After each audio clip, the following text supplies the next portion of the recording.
Mafia boss was going to sail on his yacht until poor little girl appeared and saved his life. The silk of Luca's tailored suit caught the moonlight as he stood on the pristine deck of his yacht. The night air carried a sharp bite, but he barely noticed it anymore. Years of conducting business in the darkness had made him immune to such discomforts. His men, dressed in black suits, melted into the shadows around him, their presence felt rather than seen. Tonight's meeting with the Bratva wasn't just another deal. The Russians had been pushing their boundaries lately, testing his control over Naples' shipping routes. This meeting would remind them of their place in the hierarchy. The soft lap of waves against the hull filled the silence as Luca adjusted his platinum cufflinks. A flash of movement caught his eye, something small and fast darting between the shipping containers on the dock. His hand instinctively moved to the weapon concealed beneath his jacket. "Stop!" A high-pitched voice pierced the night. A little girl, no more than 7 or 8, burst onto the deck. Her dress was torn and dirty, dark smudges streaked across her tear-stained face. She ran straight toward him, ignoring the guns that immediately appeared in his men's hands. "Don't go!" she screamed, her tiny hands reaching for his suit jacket. "Please don't go!" Luca's men moved forward, but he held up his hand, stopping them. Something in the girl's desperate eyes held him in place.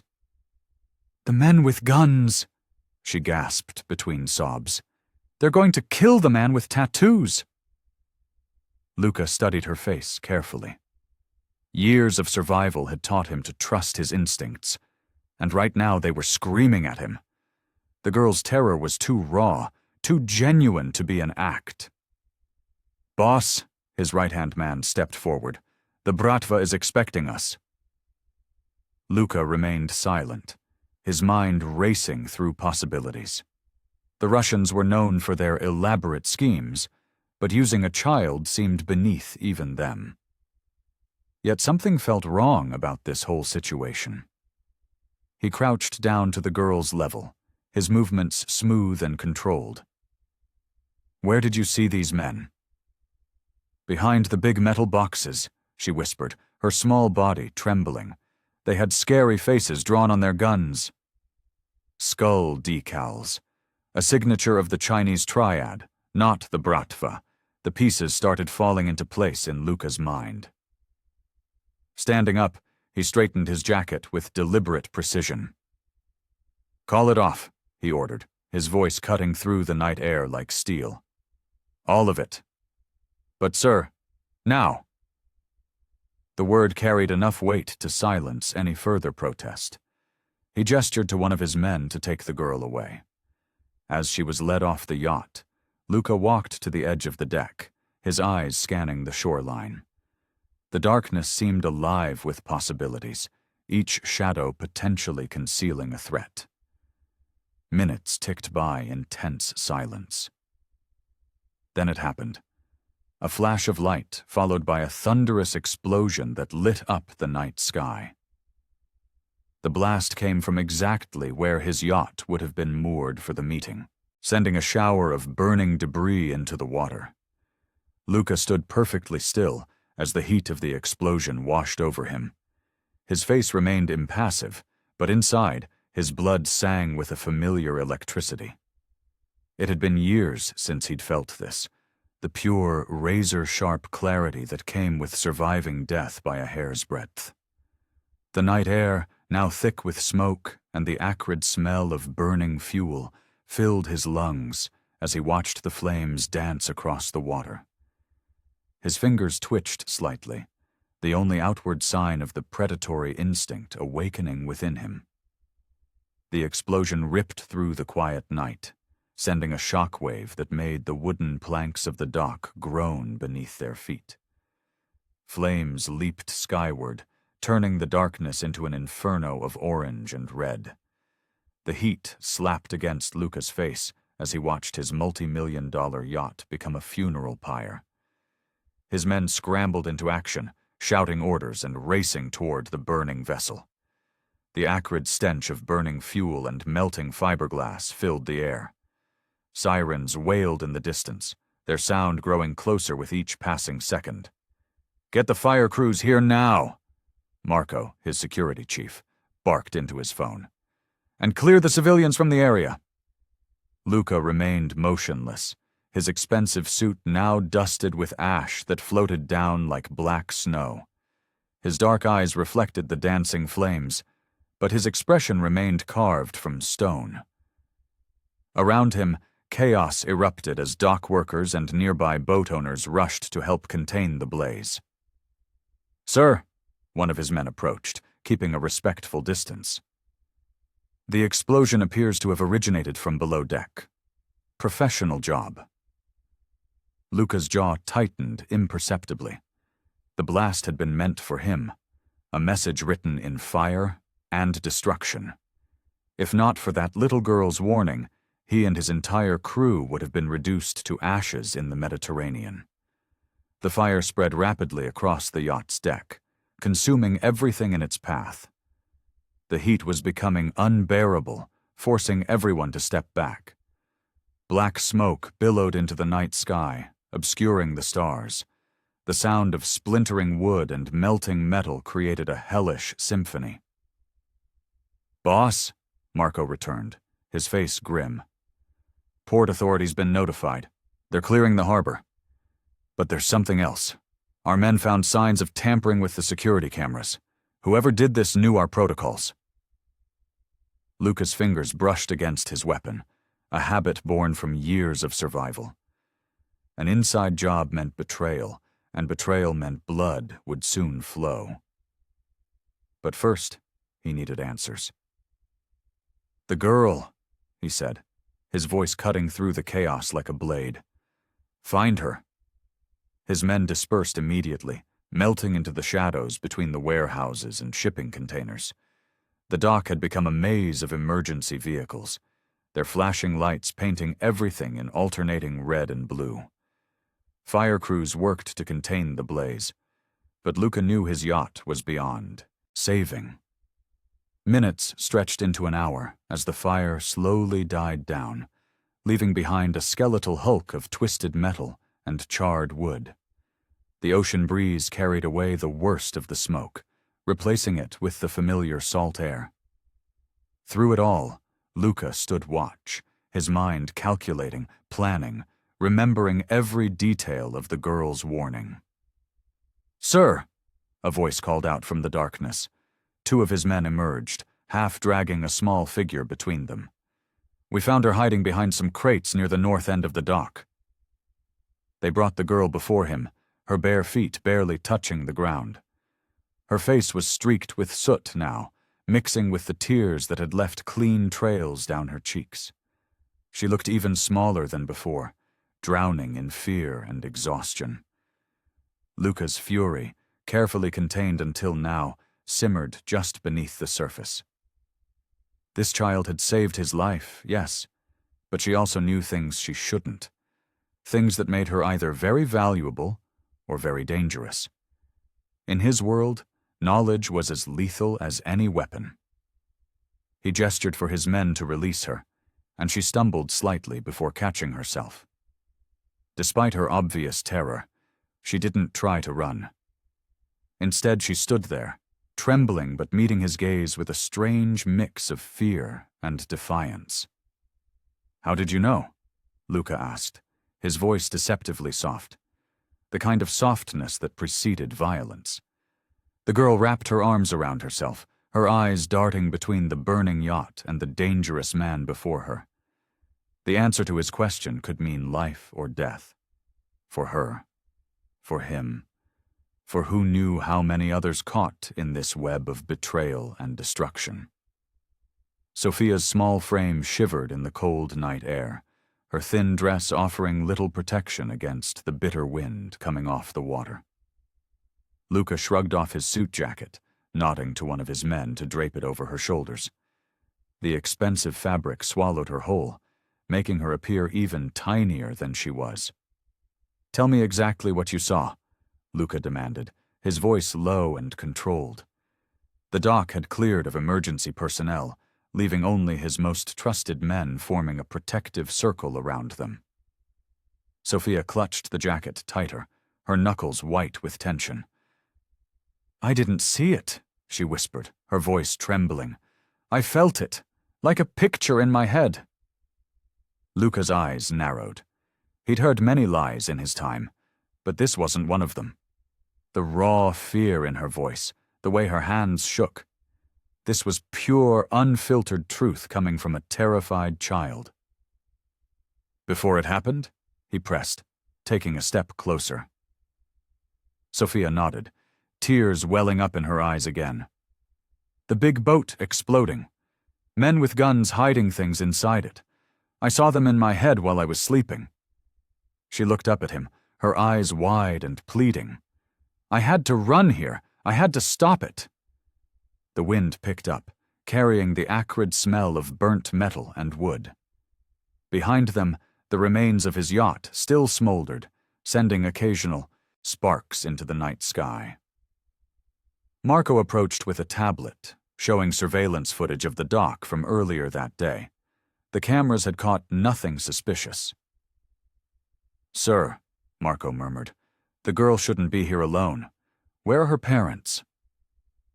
The question hung in the air as Luca studied Sophia's face more carefully. Something about her features tugged at his memory, the slope of her nose, the set of her jaw. But it was her eyes that made his heart stop. Those eyes. He knew those eyes. 5 years ago, in a villa outside Naples. A woman had looked at him with those same eyes, defiant even as she begged for her husband's life. Isabella Russo, the wife of Antonio Russo, a man who had tried to take over Luca's territory, threatening everything he'd built. The memory crashed over him like an icy wave. Isabella's final words before his men had silenced her. "My daughter will see your end coming." Luca's breath caught in his throat as the pieces fell into place. Sophia Russo, the daughter of the man whose execution he had ordered, the child of the woman whose death still haunted his dreams. She had her mother's eyes, those piercing eyes that seemed to see straight through his carefully constructed walls. The girl standing before him wasn't just a mysterious child with an inexplicable warning. She was living proof of his darkest deeds, a ghost from his past made flesh. And somehow, impossibly, she had saved his life tonight. His hands, usually steady as steel, trembled slightly as he processed the implications. The daughter of his enemies had prevented his assassination. The universe, it seemed, had a twisted sense of irony. Sophia watched him carefully, something shifting in her expression as if she too sensed the weight of the moment. She pulled his jacket tighter around her shoulders, those haunting eyes never leaving his face. The sound of the harbor faded away as Luca stood frozen, memories of that night in Naples playing through his mind like a horrific film. The gunshots, Isabella's screams, Antonio's final words. And now, their daughter stood before him, a living reminder of his sins. Marco shifted uneasily beside Luca as they watched Sophia through the one-way glass. She sat in Luca's private office, her small frame nearly swallowed by the leather armchair, still wrapped in his suit jacket. One of the maids had brought her hot chocolate, which she hadn't touched. "Boss," Marco said, his voice low and gravelly. "This situation, it's complicated. The girl should be with child services, not in your compound." Luca's jaw tightened. The weight of the past few hours pressed down on him like a physical force. The yacht's explosion, the girl's warning, and those eyes, Isabella's eyes, staring back at him through her daughter. "She stays," Luca said firmly, though his stomach churned with the implications. "With all due respect," Marco persisted, "we don't know who she is or where she came from. She could be a plant, a trap set by our enemies." Luca almost laughed at the irony. He knew exactly who she was. The daughter of the man whose death he'd ordered, the child of a woman whose blood was on his hands. But he couldn't tell Marco that, not yet. The fewer people who knew about this connection, the better. She knew about the explosion, Luca reminded him. She saved my life tonight. Which is exactly why this doesn't add up, Marco argued. A street kid just happens to know about an assassination attempt, shows up at exactly the right moment. Boss, this reeks of a setup. Through the glass, Sophia pulled her knees up to her chest, making herself even smaller. She looked lost, vulnerable. And yet there was something else there, a quiet strength that reminded him so much of her mother, it made his chest ache. I want everything, Luca ordered, turning to face Marco. Where she's been living, who's been taking care of her, every detail of her life since... He caught himself before saying, since I killed her parents. Since she was orphaned. And in the meantime? In the meantime, she stays here, under my protection. One of his other captains, Vincent, stepped forward from the shadows. Boss, the men are talking. They don't understand why you're harboring some random street kid. It makes you look weak. Luca's hand shot out, grabbing Vincent by the throat. The move was so fast, so smooth, it looked almost casual. Are you questioning my judgment? He asked softly, his voice carrying that deadly calm that made his enemies tremble. Vincent's face reddened as he struggled to breathe. No, boss. Never. Luca released him, straightening his own tie as Vincent gasped for air. The girl stays. Anyone who has a problem with that can take it up with me personally. He looked around the room, meeting each pair of eyes. Any volunteers? The silence was deafening. Good, Luca said. Now leave us. Marco, stay. The room cleared quickly, leaving just Luca and his most trusted lieutenant. Marco had been with him since the beginning, had helped him build his empire from nothing. If anyone deserved the truth, it was him. There's something you need to know, Luca said, his eyes fixed on Sophia through the glass. That girl, she's Antonio Russo's daughter. Marco's sharp intake of breath was the only indication of his surprise. Isabella's child? The one we never found? Luca nodded. The same.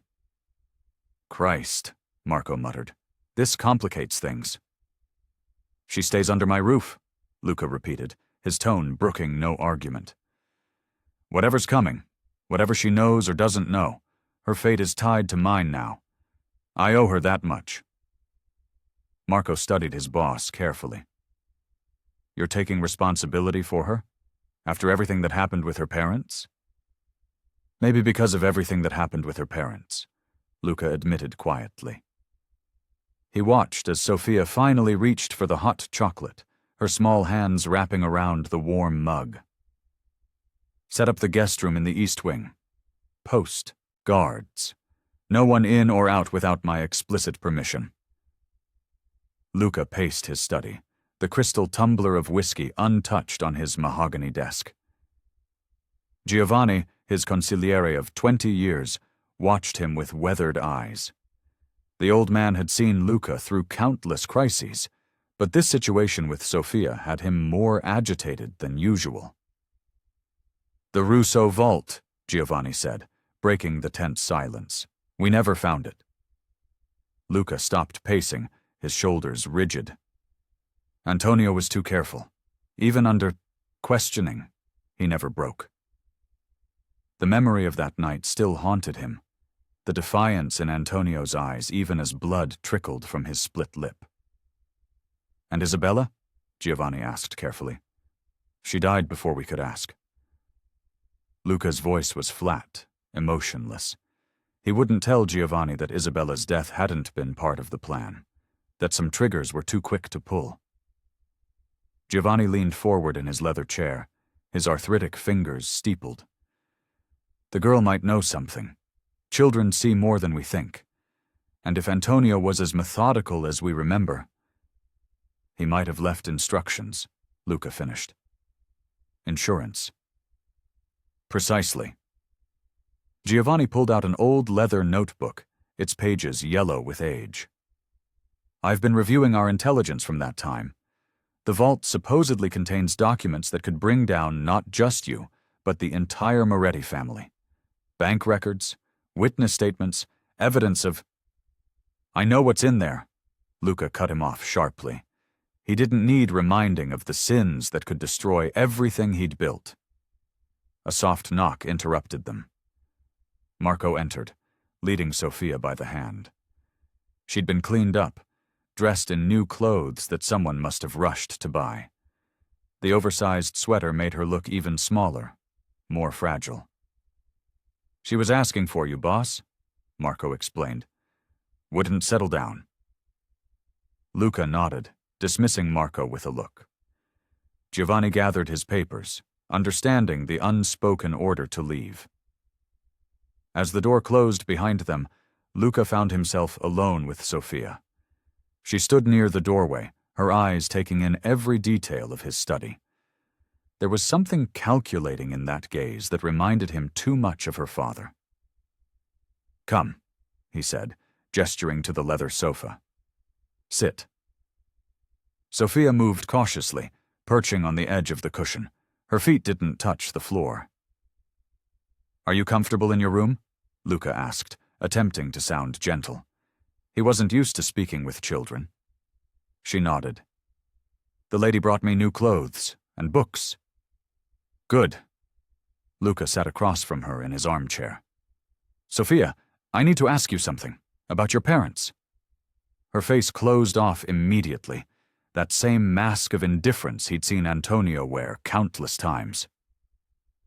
"They're dead." "Yes." Luca leaned forward.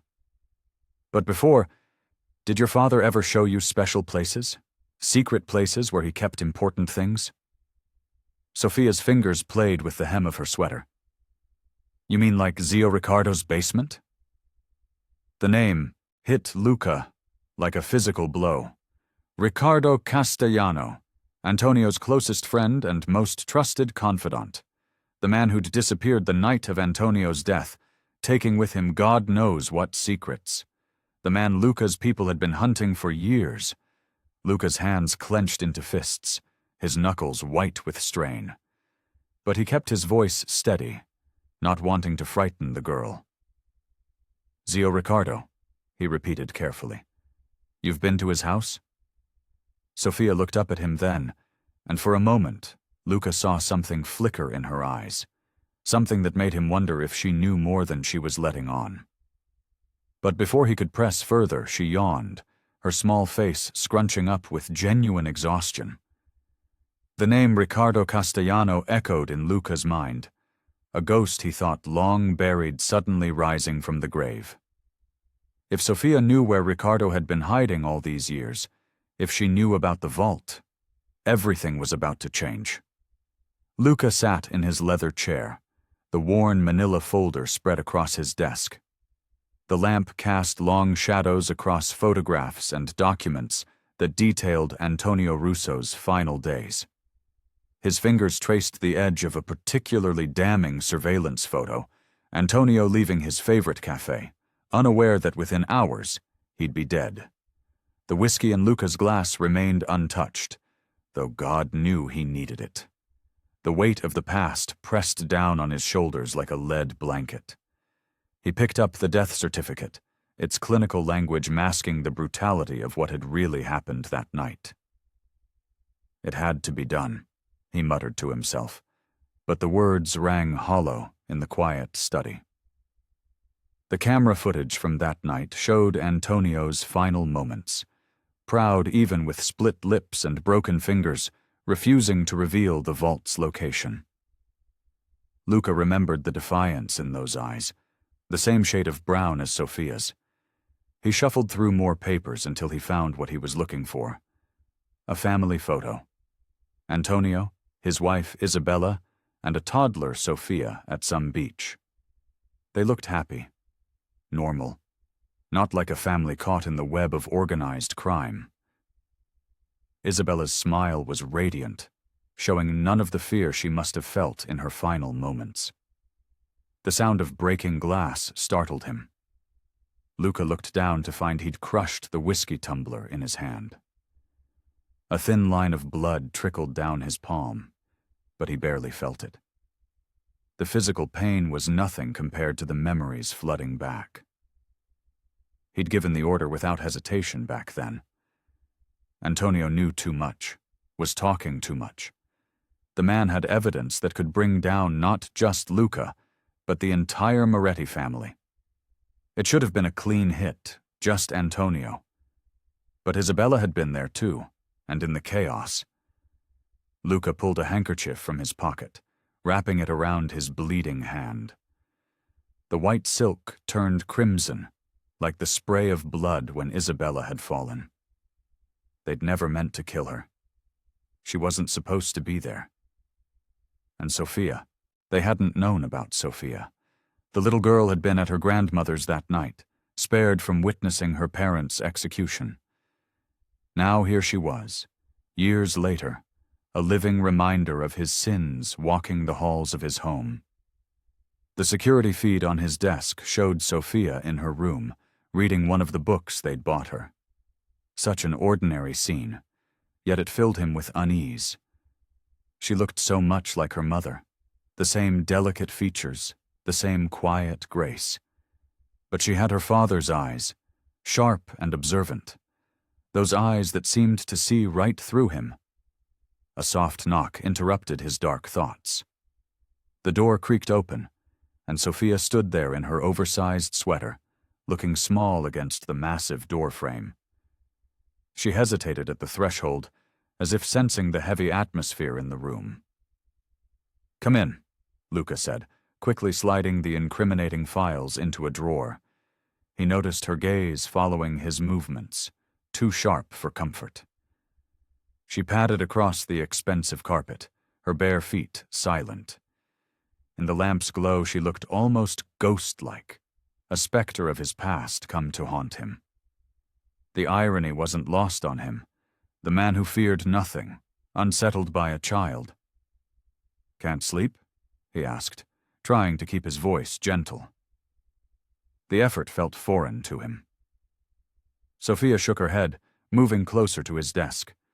Her eyes caught the bloodied handkerchief around his hand, but she didn't comment. Something in her quiet observation made him want to reassure her. "You're safe here," he said, the words surprising even himself with their softness. "No one will harm you while you're under my protection." The promise felt heavy on his tongue. Protection or possession. He was keeping her close as much for his own interests as for her safety.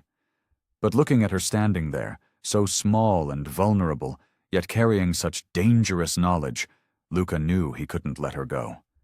Not now. Not ever.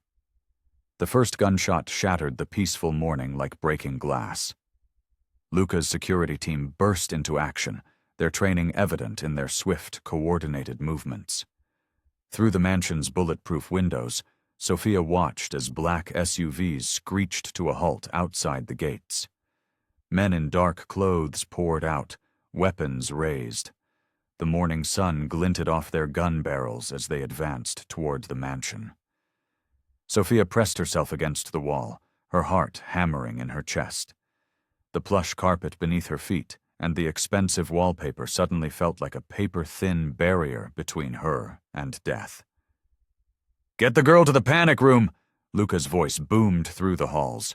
His normally controlled tone had an edge of steel she'd never heard before. Two of his men flanked her, rushing her down the corridor. Through the windows, she caught glimpses of the firefight erupting on the perfectly manicured lawn. The pristine garden became a battlefield in seconds. Luca moved with lethal grace, his expensive suit a stark contrast to the violence he unleashed. His gun barked, twice, and two attackers fell. He took cover behind a marble column, its white surface chipping as bullets struck it. "Move," one of her guards urged, but Sophia's feet felt frozen to the floor. She watched as Luca's men emerged from hidden positions around the property. The attacking force had walked right into a trap. The sounds were deafening, Gunshots, breaking glass, screams of pain. The sweet smell of her morning pancakes mixed with the acrid scent of gunpowder seeping through the ventilation system.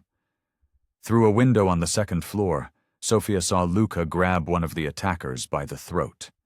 His face, usually so controlled, twisted with rage as he demanded answers. The man struggled, but Luca's grip was iron. When the attacker spat in response, Luca's reaction was swift and brutal. The crack of the man's neck echoed even through the thick glass. Sophia's guards finally managed to pull her away from the window, hurrying her down to the basement level. The panic room door opened with a heavy mechanical whir, but before they could usher her inside, more gunshots rang out from the stairwell. One of her guards fell, red blooming across his chest. The other pushed her behind him, returning fire. Sophia pressed her hands over her ears, but she couldn't block out the sounds of death. The firefight lasted only minutes, but to Sophia, it felt like hours. When silence finally fell, it was almost worse than the chaos. She huddled in the corner of the panic room, jumping at every distant echo. Through the security feeds, she watched Luca methodically move through his property. His men disposed of bodies while others tended to the wounded. His suit was spattered with blood, his hands stained red, but his movements were still precise and controlled. She saw him bark orders, saw his men scramble to obey. On one screen, he paused to question a survivor, his methods making Sophia turn away in horror. When she looked back, the man wasn't moving anymore. The panic room door opened with that same mechanical whir. Luca stood in the doorway, his imposing figure blocking the light from the hallway. He'd removed his bloodied jacket, but crimson still stained his white shirt. His gun was holstered, yet somehow he looked more dangerous than ever. Sophia stared up at him, her young mind struggling to reconcile the man who'd ensured she had her favorite breakfast each morning with the one who'd just orchestrated such carnage. Her hands trembled as she hugged her knees to her chest. Luca's expression shifted almost imperceptibly as he took in her terror. Something flickered in his dark eyes, an emotion she couldn't name. He took a step forward, then stopped, as if suddenly uncertain. For the first time since she'd known him, the powerful Don seemed unsure of himself. They remained like that, locked in a silent tableau, the blood-splattered Mafia king and the trembling child whose innocence he'd just shattered. In her wide, frightened eyes, Luca saw both judgment and plea, and it stirred something unexpected in his chest. A fierce, protective instinct that caught him completely off guard. The safe-house door splintered under the force of Luca's men. Eva Russo stood in the dim kitchen, her hands steady on the gun aimed at the first person to enter. Her dark hair fell in waves around her face, her eyes sharp and alert despite the exhaustion evident in the shadows beneath them. Luca stepped through the doorway, his presence filling the small space. His expensive suit looked out of place in the shabby apartment, but his dangerous aura fit right in with the tension crackling through the air. "Where is she?" Eva demanded, her voice hard. "Where's Sophia?" "Safe," Luca replied, his tone measured, which is more than I can say for her situation here. His gaze swept the cramped apartment, taking in the sparse furnishings and multiple escape routes she'd clearly planned. "You have no right to her." Eva's finger tightened on the trigger.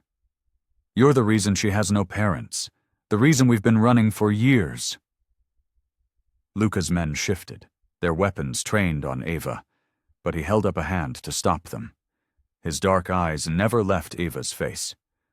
"Put the gun down, and we can discuss this like civilized people." "Civilized?" Eva let out a harsh laugh. "There's nothing civilized about you, Moretti. I know exactly what you are, what you've done." "Then you know what I'm capable of." His voice dropped lower, dangerous. "Yet here you stand, pointing a gun at my chest, Either very brave or very foolish. I'm her family, Eva said, her voice catching. Her only family. After what you did to her father, to her mother. The past is complicated, Luca cut in. But right now, Sofia needs protection. Real protection, not this. He gestured to the meager surroundings. How long before someone else finds her? How many more times can you run? Eva's hands trembled slightly, but her aim didn't waver. We were doing fine until she ran off that night. Until you got your claws in her. She saved my life, Luca stated flatly. And now I'm saving hers. The question is, are you going to be smart about this, or do we have to do this the hard way? The hard way? Eva's eyes flashed. You mean like how you handled her father? A bullet in the back of the head? Something darkened in Luca's expression. In one fluid motion, he crossed the space between them. Eva squeezed the trigger, but he was faster. His hand clamped around her wrist, twisting until the gun clattered to the floor. His other hand gripped her throat, not squeezing, just holding, a reminder of his power. Listen carefully, he said, his face inches from hers. Sofia is under my protection now. That means the full force of my organization stands between her and anyone who wishes her harm. You can either accept that and stay, or you can walk away.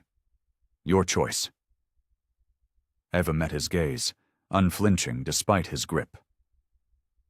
I'm not leaving her. Not with you. Not with anyone. Then you'll play by my rules. He released her, stepping back. Sofia stays at my compound. You can join her there, but understand this. I give the orders. One wrong move, one attempt to run with her, and our arrangement ends. Permanently. Eva rubbed her throat, her eyes burning with hatred and something else.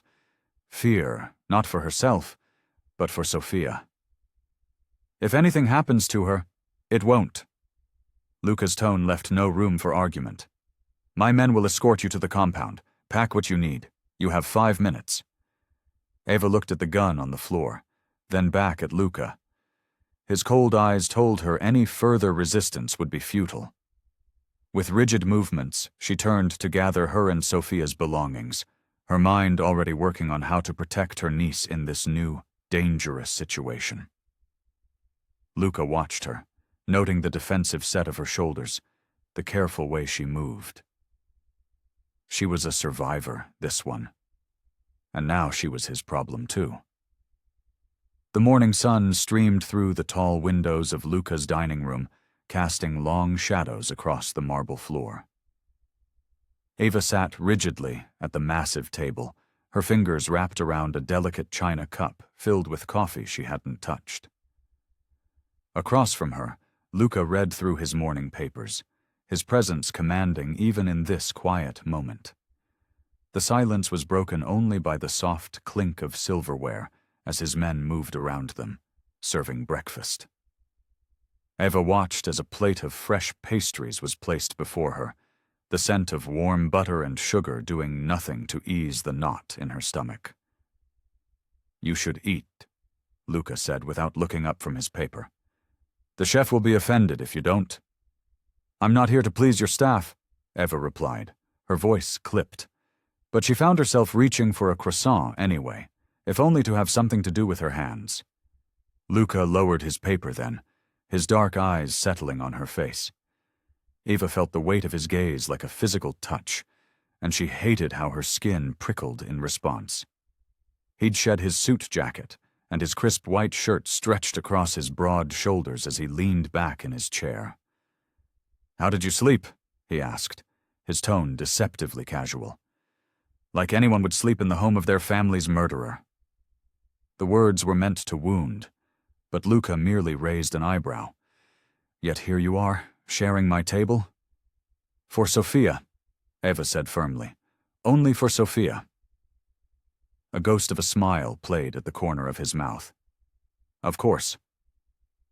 One of his men approached with a phone, whispering something in his ear. Eva used the distraction to study him openly. She could see why people feared him. There was something lethal in the way he held himself, in the calculated precision of his movements. But there was something else too, something that made her breath catch when his eyes met hers again.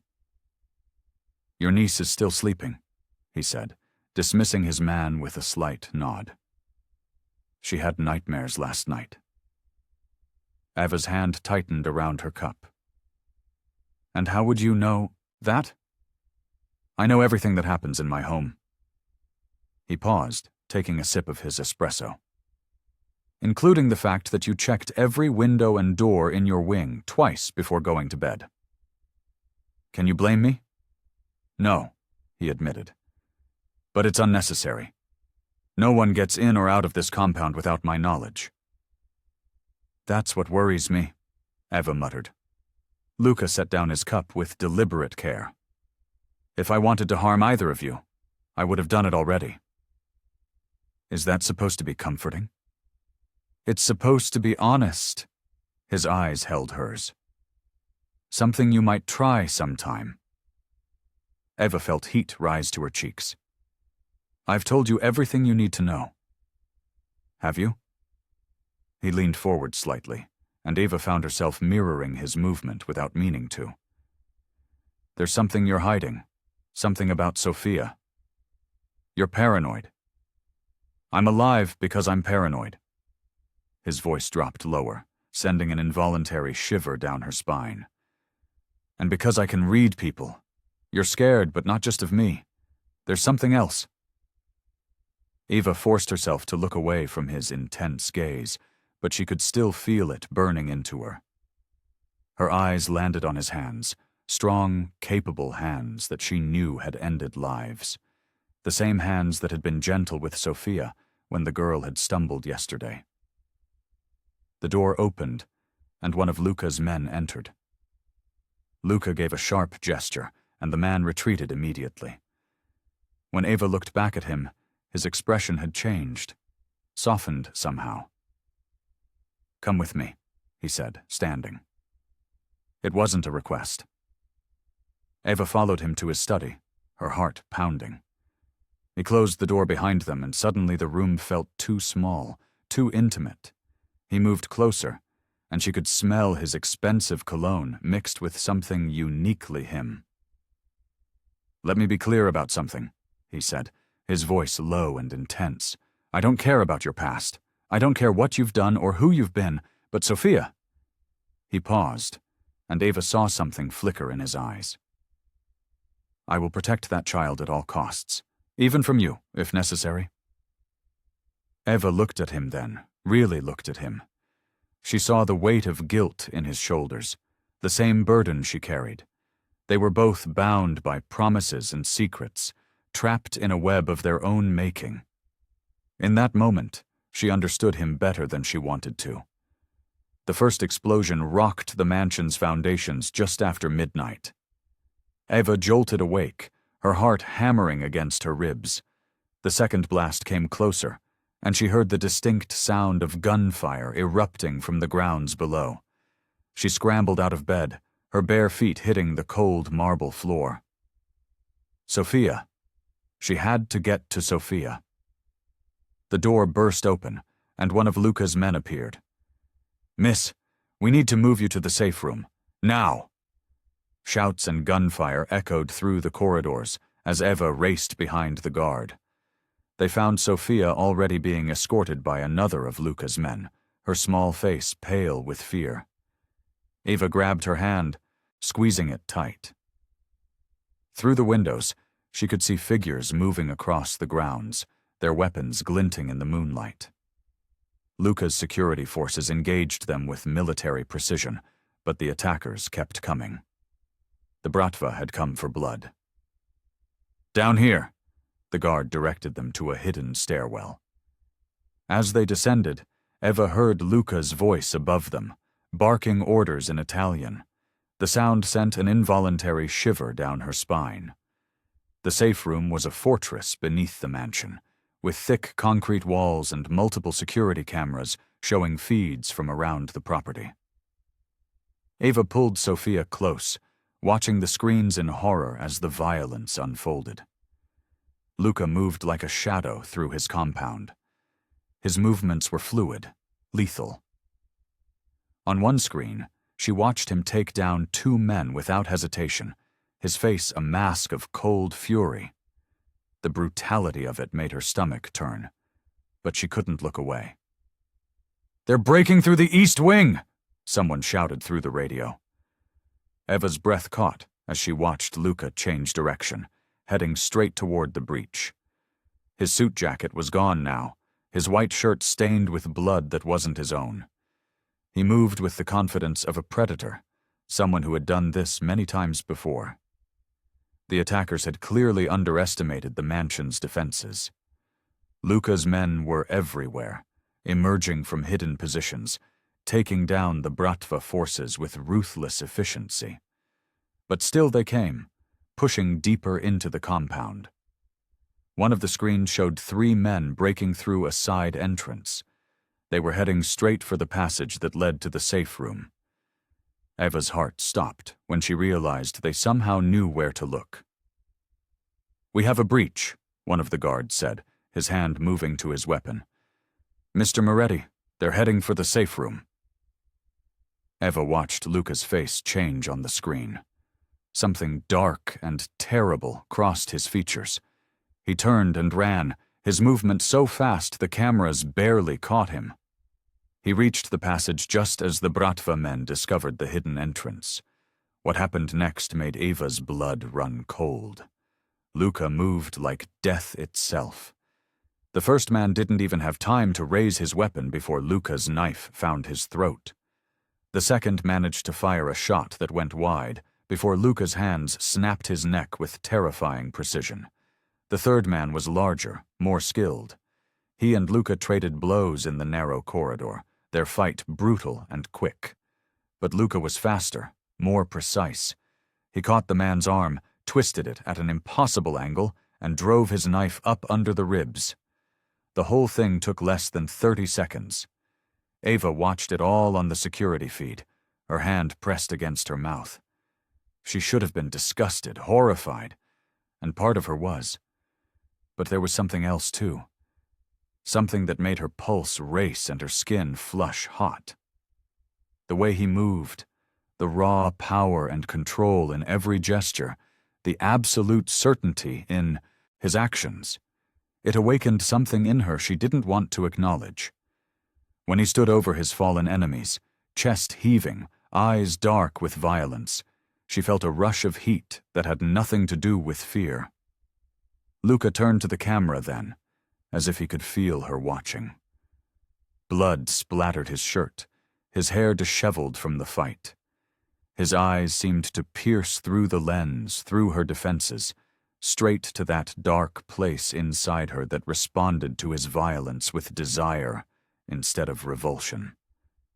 Eva pressed her thighs together, trying to ignore the throb of want that pulsed through her. She shouldn't feel this way. Not about him, not about a killer. But as she watched him on the screen, standing amid the carnage he'd created to protect them, she couldn't deny the attraction that coiled tight and hot in her belly, mixing with her horror until she couldn't tell where one ended and the other began. Eva paced the length of Luca's office, her heels clicking against the marble floor. The events from earlier still burned in her mind, the violence, the bodies, the way he moved through it all like it was nothing. Her hands shook as she turned to face him. Luca stood by the window, his profile cut sharp against the night sky. He'd changed his bloody shirt, but Eva could still see the darkness clinging to him like a second skin. "You're a monster," she said, her voice trembling. "The way you killed those men." "I did what was necessary." His voice was cold, controlled. "To protect Sophia, to protect you." Eva laughed, the sound bitter and harsh. "Protect us? You're the reason we're in danger in the first place. Your world, your violence, it poisons everything it touches." Luca turned slowly, his eyes finding hers across the room. "You think I don't know what I am?" His words came out soft, dangerous. I've never pretended to be anything else. That's the problem, isn't it? Ava stepped closer, anger making her bold. You hide behind this persona, the ruthless Dawn, the man who can't feel anything. But I saw your face when you looked at Sophia. I saw how it haunted you. His jaw tightened. Be careful, Ava. Or what? You'll kill me too? She was in front of him now, close enough to see the muscle jumping in his jaw. That's all you know how to do, isn't it? Kill and destroy and pretend you don't care about the consequences. I saved your life tonight, he growled. And how many lives did you take to do it? Ava pressed her hands against his chest, shoving him. He barely moved. You're incapable of change. You let this darkness consume you, and now you're dragging Sophia into it too. Luca's hand shot out, gripping her wrist. You don't understand anything. I understand perfectly. Ava tried to pull away, but his grip was iron. You're beyond redemption, Luca Moretti. You... The rest of her words disappeared as Luca yanked her forward, crushing his mouth to hers. The kiss was violent, possessive, all teeth and tongue and pent-up fury. Ava gasped against his lips, her body going rigid with shock. His free hand tangled in her hair, holding her in place as he devoured her mouth. Heat exploded through her veins, a mix of anger and desire that left her trembling. She shouldn't want this, shouldn't want him. But her body betrayed her, melting against his chest even as her mind screamed in protest. Just as suddenly as it began, it ended. Luca released her, stepping back.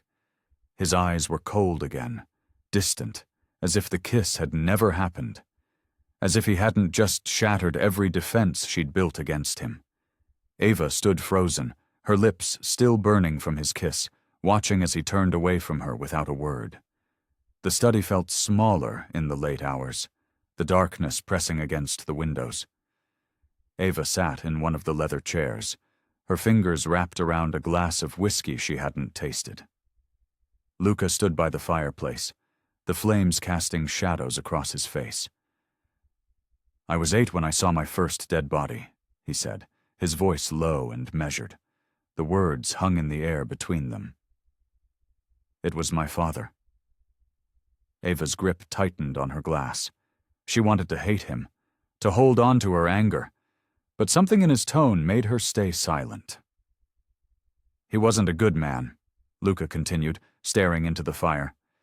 He ran numbers for the local boss, skimmed what he could. They caught him, of course, made an example of him. His jaw clenched. Made sure I watched. Luca, Ava whispered, but he held up his hand. My mother worked 3 jobs after that, cleaning houses, serving drinks, whatever it took. He took a long drink from his own glass. But in Naples, you can't escape the life, not really. The same men who killed my father started showing up at the bar where she worked, started making demands. Ava watched as his shoulders tensed, the careful control he always maintained starting to crack. I was 12 when she couldn't take it anymore. Found her in the bathroom. His voice didn't waver, but his knuckles were white around his glass. The local boss took me in after that, said he saw potential in me, taught me everything he knew, how to fight, how to kill, how to make people fear you. The fire crackled, filling the silence between his words. Ava could see it now, the young boy, forced to become hard or break completely. By 16, I was running collections. By 20, I had my own crew. A bitter smile crossed his face. The old boss, the one who saved me, he tried to have me killed when I started gaining too much power. So I killed him first. Ava stood slowly, drawn closer to him despite herself. The heat from the fire warmed her skin as she approached. Everything I've built, Luca said, turning to face her. Every piece of power I've taken. It was all to make sure I'd never be that helpless boy again. Never watch someone I care about destroyed by this life. His eyes met hers. and Ava saw something raw and honest there, something he usually kept buried, beneath layers of cold control. "The man you killed," she said softly. "Sophia's father. He was going to expose everything, not just my operations, but names, families, children." Luca's voice hardened. "I didn't know about Sophia then. If I had—" He trailed off, and Ava saw the guilt flash across his face before he buried it again. "You think I don't know what I am?" He stepped closer, close enough that she could smell his cologne mixed with whiskey. "I've built my empire on blood and bodies. I've ordered deaths without blinking. I am exactly the monster you think I am." But Ava saw it differently now. She saw the scars beneath the surface, the way trauma had shaped him into this man of violence and control. It didn't excuse his actions, but it made them make sense in a way they hadn't before. She reached out, her fingers hovering near his face but not quite touching. Luca went still, like a predator unsure whether to attack or retreat. "You're not just a monster," she said quietly. "You're a survivor." Something flickered in his eyes, vulnerability, maybe, or pain. But just as quickly as it appeared, it vanished behind his walls. The tension between them crackled, different now that she understood him better, but no less dangerous. Luca stepped back, his mask firmly in place once more. But Ava had seen beneath it now, had glimpsed the broken pieces he kept hidden. The knowledge sat heavy between them, making the air thick with unspoken things. Luca's study was eerily quiet as he stared at the files spread across his mahogany desk. His fingers traced the edges of a worn photograph, Sophia's father, Antonio Russo, standing among his most trusted lieutenants. The longer he looked, the more his stomach churned with rage. The evidence was undeniable. Bank statements, coded messages, meeting records, all pointing to a carefully orchestrated plan that had been years in the making. Antonio hadn't just been feeding information to rivals. He'd been systematically gathering intelligence, building a case that could bring down the entire Moretti empire. Luca's hand clenched, crumpling the photograph. "Get me everything," he barked into his phone. "Every detail about Antonio Russo's activities from the day he joined until his death." Within minutes, his security chief entered with a thick folder. "Boss, there's more," the man said, his face grim. "We found this in the old records." He placed a USB drive on the desk. It was encrypted, but our tech team just cracked it. The files revealed a truth that made Luca's blood run cold. Antonio had been working with multiple agencies, building a network of informants within the organization. The man had been patient, methodical, and far more dangerous than Luca had ever realized. But what made his hands shake with fury was the realization that Sophia's presence in his life wasn't an accident. The girl's warning about the yacht explosion, her sudden appearance, it was all part of a contingency plan, set in motion years ago. "Find Eva," he ordered, his voice deadly calm. "Now." He paced the study, each step measured and controlled despite the rage boiling inside him. The pieces were falling into place. Eva's protective behavior, her resistance to his questions, the way she watched his every move around Sophia. When Eva entered the study, her face showed no surprise at his thunderous expression. She'd been expecting this moment, he realized, which only fueled his anger. "You knew," he said, his voice cutting through the air like a blade. "All this time, you knew exactly who Antonio was, what he was doing." Eva lifted her chin, defiant even now. "I knew parts of it." "Parts?" Luca slammed his hand on the desk, making the crystal decanter rattle. "He was building a case to destroy everything I've built. He had contacts in 3 different agencies, Ava. 3! And you've been protecting his secrets, hiding behind that little girl while—" "While what?" Ava shot back, her eyes flashing. while trying to keep her safe from the man who murdered her father? Her father was a traitor. Her father was trying to stop more people from dying. Ava's voice cracked with emotion. You think I don't know what your empire is built on? The lives you've taken, the families you've destroyed? Luca moved closer, his presence menacing. You've been playing me from the start, using Sofia to... I've been protecting my niece. Eva cut him off. That's all I've ever done. Yes, I knew Antonio was gathering information. Yes, I knew he was working against you, but Sofia? She shook her head. She's innocent in all of this. Innocent? Luca laughed, the sound harsh and bitter. She's his blood. Everything about her existence is a threat to me, and you... He stepped closer, towering over her. You kept this from me while living under my roof, accepting my protection. I tried to tell you, Eva said, her voice softening. That night, when you told me about your past, I wanted to explain. Save it. Luca turned away, his shoulders rigid with tension. I don't want to hear your excuses. Luca, please! Get out! The words were ice cold, final. When she didn't move, he turned back, his eyes hard and unforgiving. I said get out. And Eva? His lip curled slightly. Don't think for a second that this changes nothing between us. Eva stood there for a moment longer, hurt and frustration warring on her face. But Luca had already turned away, his back to her like a wall of stone, shutting her out completely. The iron gates of the Moretti mansion groaned shut, heavy chains rattling as Luca's men secured every entrance. Eva watched from the second-floor window as armed guards took their positions around the perimeter, their black suits stark against the manicured lawn. All access points secured, boss, Marco reported through the intercom system. We've doubled the patrol rotation. Luca's voice crackled back. Keep me updated on any movement within a mile radius. Eva's fingers traced the cold glass, her reflection ghostly in the gathering dusk.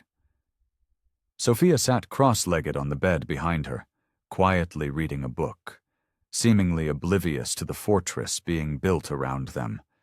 But Eva knew better. The girl's shoulders were too tense, her pages turning too quickly for actual reading. It's going to be okay, Eva said softly, more for herself than Sofia. Heavy footsteps in the hallway made them both freeze. The door opened, and Luca filled the frame, his presence commanding the room instantly. Eva felt the familiar pull, that dangerous attraction she couldn't seem to shake, even now. You'll stay in your rooms unless escorted, he said, his tone leaving no room for argument. His eyes locked with Eva's for a moment too long, and she saw the conflict there, anger warring with something else. My men will bring your meals. We're prisoners now? Eva challenged, turning to face him fully. You're protected, he corrected, jaw tight. There's a difference. Is there? Sofia looked up from her book, eyes darting between them. The air crackled with unspoken words, with the weight of secrets and betrayals, and that damn attraction that refused to die. Uncle Luca? Sofia's small voice cut through the tension. Will the bad men come here? Eva watched something soften in Luca's expression, just for a moment, as he looked at Sofia. No, Piccola. No one gets past my men. The tenderness in his voice made Eva's chest ache. How could he be this way with Sofia, so gentle and protective, while being the same man who ordered deaths without blinking? The same man who'd killed her father? Hours crawled by like molasses.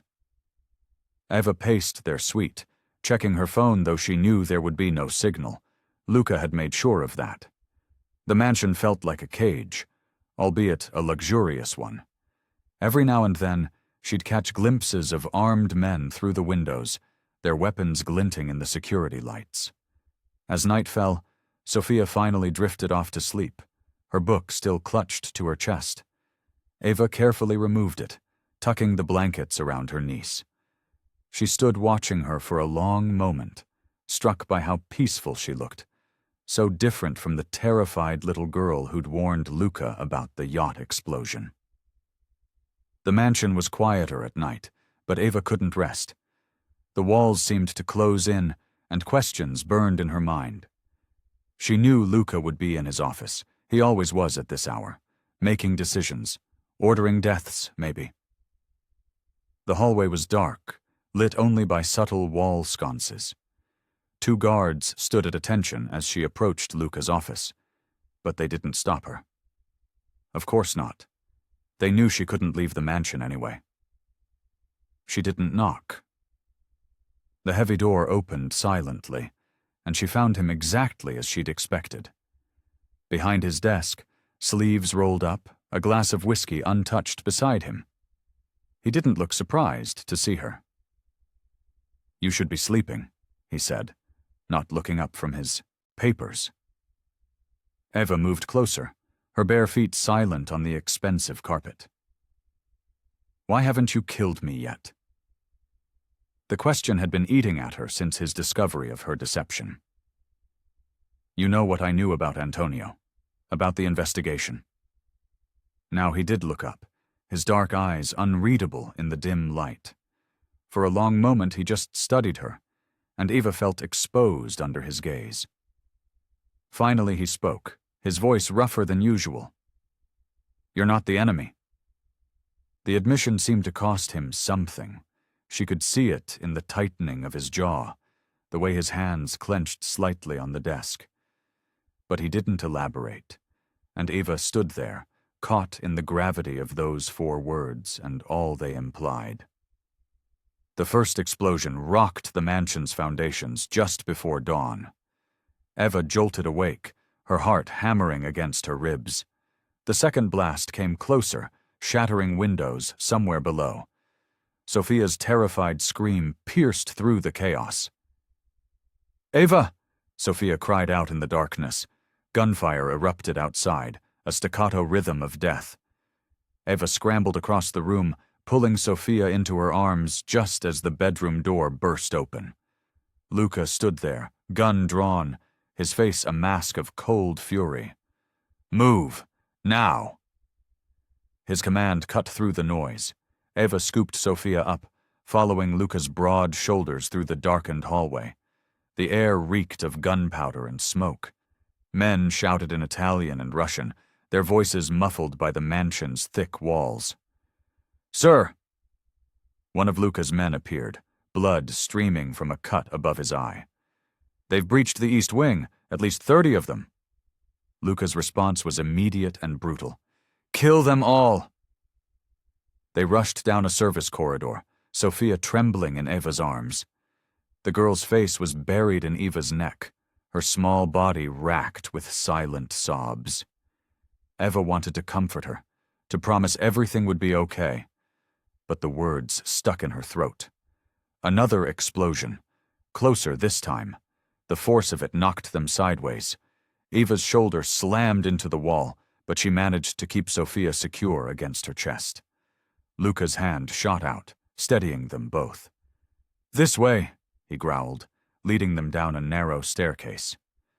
The basement level was eerily quiet compared to the chaos above. Luca moved with deadly precision, checking corners before ushering them forward.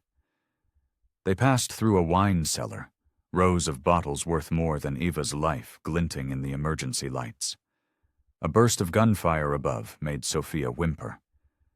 Eva stroked her hair, whispering soothing nonsense as they hurried through the underground maze. Luca stopped at what looked like a solid wall.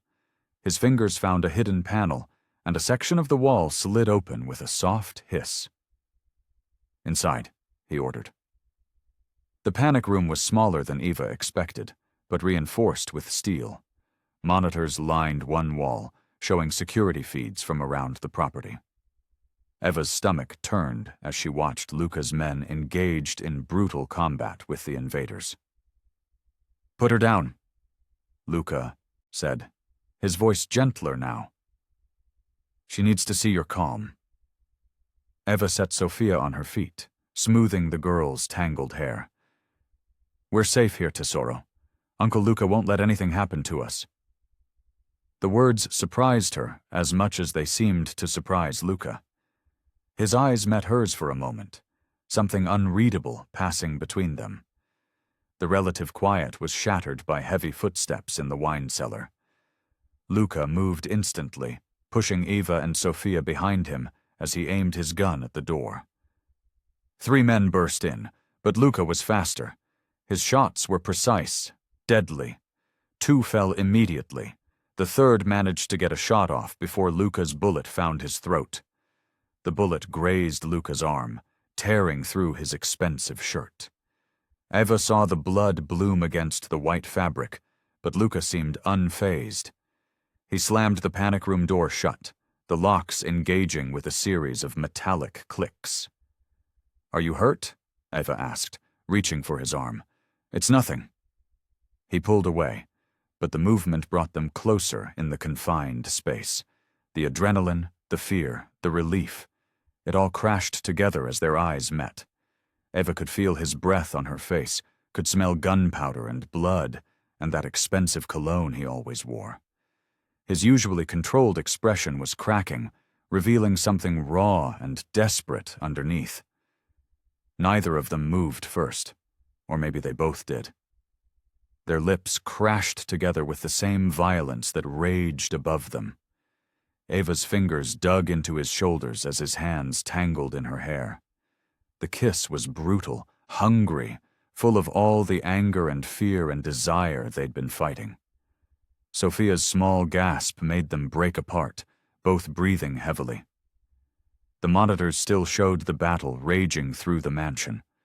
But in that moment, locked in Luca's burning gaze, Eva could barely remember why they were fighting at all. The morning light filtered through bullet-scarred windows, casting long shadows across Luca's study.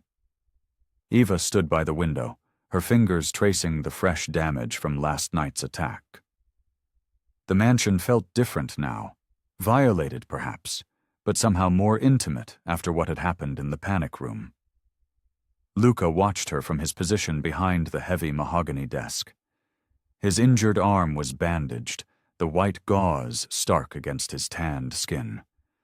The silence between them felt charged, weighted with everything they weren't saying. "We need to talk about what happened," Luca said finally, his voice rougher than usual. Eva's shoulders tensed. "There's nothing to discuss. Look at me." It wasn't quite an order, but Eva turned anyway. Luca had risen from his chair, his presence filling the room. "You know that's not true. What do you want me to say?" Eva crossed her arms, creating a barrier between them. "That kiss was a mistake. We were scared, running on adrenaline." "Stop lying." Luca moved closer, each step deliberate. "You feel this too, this thing between us." Eva backed away until she hit the window frame. "Don't." But Luca kept coming, his dark eyes intense.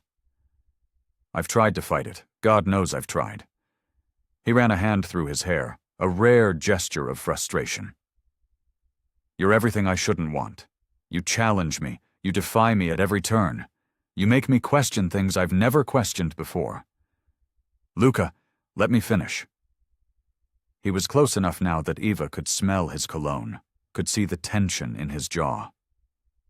"I'm falling for you, Eva, and it terrifies me." The confession hung in the air between them. Eva's heart hammered against her ribs. "You don't know what you're saying," she whispered. "I know exactly what I'm saying."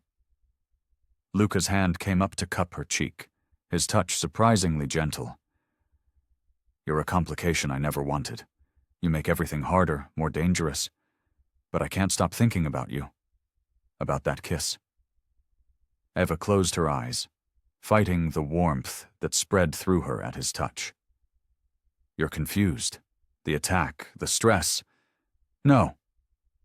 His thumb traced her bottom lip, making her shiver. "I've never been more clear about anything.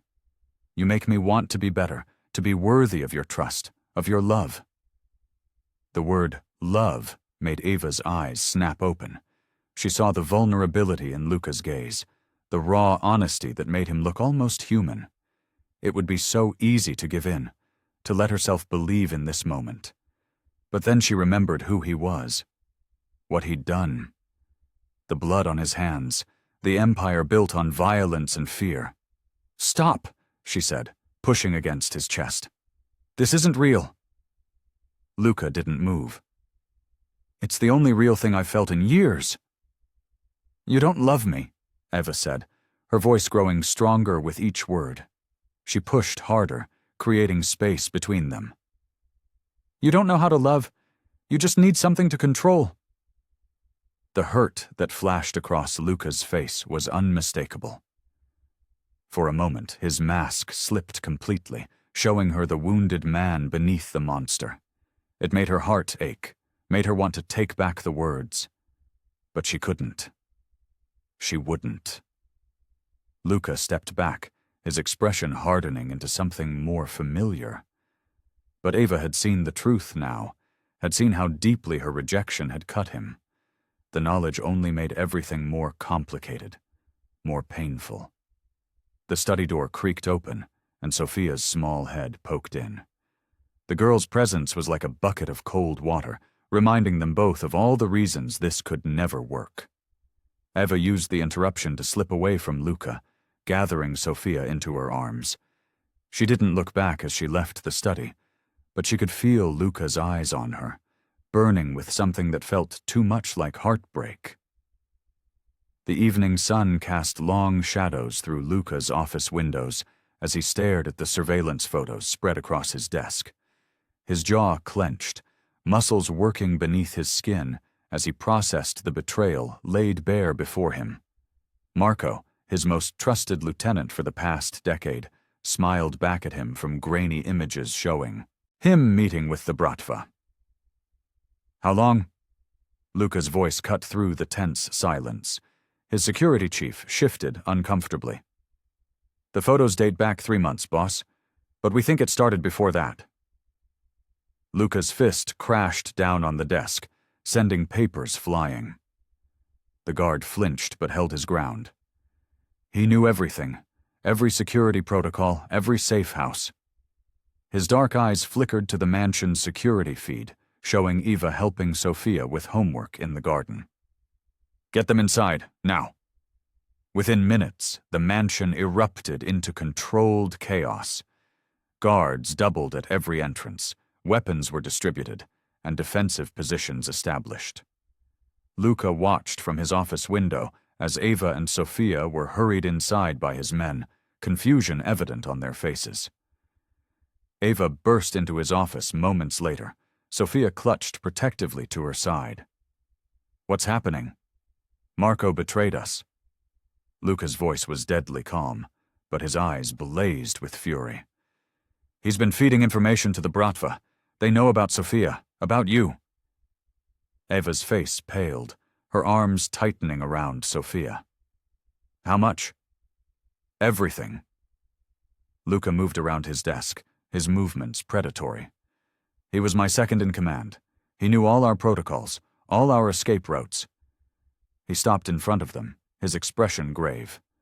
"We're not safe here anymore." Sophia whimpered, pressing closer to Eva. "Are the bad men coming?" "Nothing's going to happen to you," Luca promised, his voice softening slightly. He turned to his guard. "Get the cars ready. We move in 30 minutes. "No." Eva's voice was firm. "We're leaving, on our own." Luca's expression darkened. "That's not an option." "It's the only option." Eva stood her ground, chin lifted defiantly. "Your world is too dangerous. Look what's happened. Your own man betrayed you. We need to disappear." "And how long do you think you'll last out there?"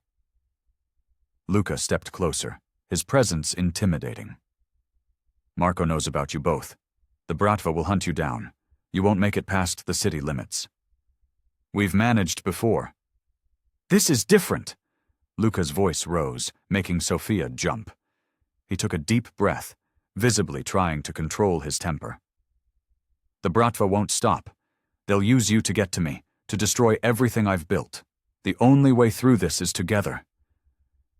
Eva shook her head, tears gathering in her eyes. "I can't let Sophia live like this, always running, always afraid." "You think I want this?" Luca's voice was rough with emotion.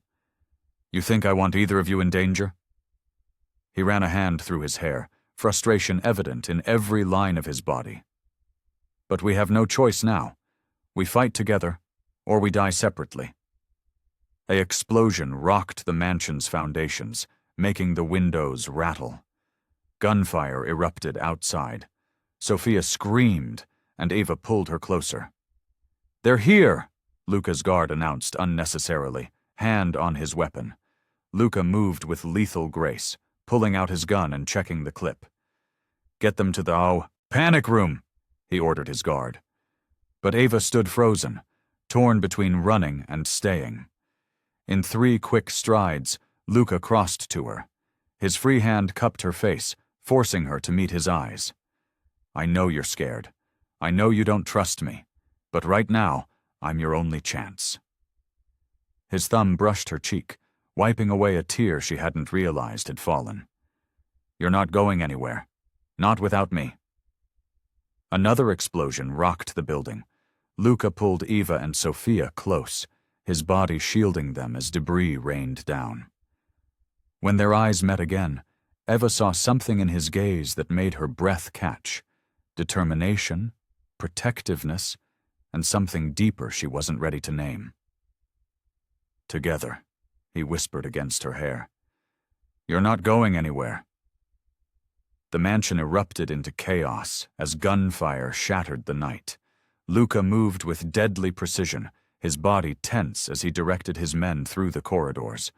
The marble floors, once pristine, now marked with boot prints and brass casings. "Antonio, take the east wing.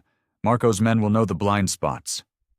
His voice carried over the chaos, commanding even in crisis.